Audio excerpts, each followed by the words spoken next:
स्मृती मंदाना, हरमनप्रीत कौर आणि शेफाली वर्मा आज या मुलींच्या बॅटिंगवर अख्खा देश फिदा आहे. पण जर 1973 मध्ये एका मराठी महिलेने इंदिरा गांधींची भेट घेऊन ती जिद्द धरली नसती तर कदाचित आज भारतात महिला क्रिकेट इतकं मोठं झालं नसतं. भारतीय महिला क्रिकेटचा पाया रचणाऱ्या प्रेमला काकींबद्दल ही गोष्ट तुम्हाला माहितीच आहे. गोष्ट ऐकण्यासाठी व्हिडिओ स्किप करू नका. कराडच्या प्रेमला काकी चव्हाण, माजी मुख्यमंत्री पृथ्वीराज चव्हाण यांच्या त्या मातोश्री. पण त्याहून त्यांची मोठी ओळख म्हणजे वुमेन्स क्रिकेट असोसिएशन ऑफ इंडियाच्या त्या संस्थापक. 1973 साली जेव्हा महिलांनी क्रिकेट खेळणं ही स्वप्नवत गोष्ट होती तेव्हा त्यांनी या खेळाचा पाया रचला.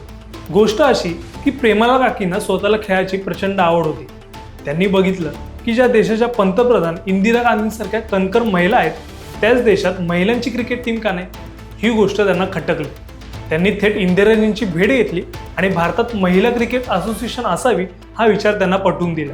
त्यानंतर त्यांनी नुसती स्थापनाच केली नाही तर सुरुवातीच्या काळात जेव्हा पैसे नसायचे तेव्हा काकींनी स्वतःचे पैसे खर्च करून मुलींच्या दौऱ्यांची तिकीटं काढलीत आणि त्यांच्याच प्रयत्नांमुळे 1976 मध्ये वेस्ट इंडिजची टीम भारतात आली आणि भारतीय महिलांनी आपली पहिली इंटरनॅशनल टेस्ट खेळली. 1978 मध्ये मिळालेला पहिला कसोटी विजय हा त्यांच्याच जिद्दीचा परिणाम होता. आज जेव्हा आपण महिला टीमला वर्ल्ड कप गाजवताना बघतो तर त्यामागे कराडच्या या धाडसी महिलेचं विजन आहे हे विसरून चालणार नाही. इंदिरा गांधींपासून ते वर्ल्ड कप फायनलपर्यंत भारतीय महिला क्रिकेटचा हा प्रवास प्रेमला काकी चव्हाण यांच्याशिवाय अपूर्ण आहे. आणि त्यामुळेच जर ही गोष्ट तुम्हाला आवडली असेल तर शेअर नक्की करा आणि आचार्य मीडियाला फॉलो करायला विसरू नका.